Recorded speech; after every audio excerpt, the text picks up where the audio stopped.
코로나19로 어려움을 겪는 소상공인들에게 정부가 선지급, 후정산 방식으로 지급하기로 간 손실보상금 신청이 오늘부터 시작됐습니다.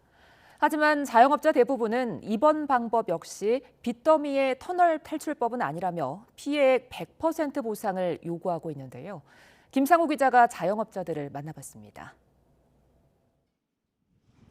40대 자영업자가 운영하는 카페입니다. 코로나 사태 이전과 비교해서 매출이 절반 이상 줄었습니다.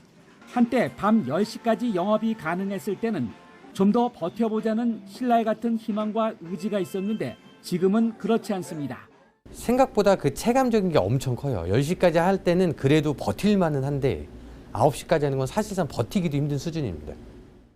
인사동에서 선술집 운영 10년째인 60대 자영업자 전모 씨도 최근 생계비마저 바닥나는 등 사정은 비슷합니다.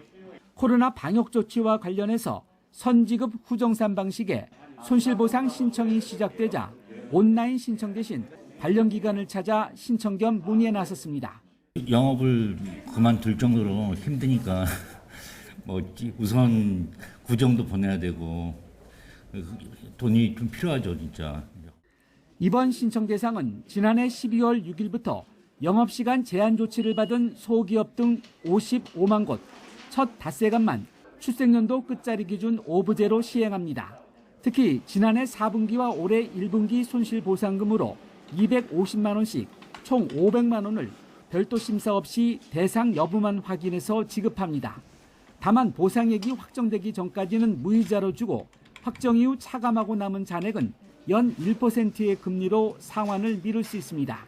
장기화되다 보니까 이게 빚으로 되니까 그게 사람이 굉장히 힘들 수밖에 없는 그런 상황이 되는 것 같아요. 복잡한 개선법에서 나온 손실보상 피해 인정률은 80%, 자영업자 대부분은 피해액 100% 보상을 요구하고 있습니다. 기존 보상도 터무니없는 수준인데다 과도한 규제의 장기화로 이번 선지급 역시 빚더미의 터널에서 탈출하는 법은 아니라는 것입니다. 장사는 당장 제 힘으로 변화를 줄 수 있지만 코로나 자체를 제 힘으로 변화줄 수 없다는 걸 알고 있고 나라에서 시키면 어쩔 수 없이 따라가는 것도 인지하고 있는데 너무 과도하게 규제해버리면 자영업자는 정말 빚밖에 없게 되고. YTN 김상호입니다.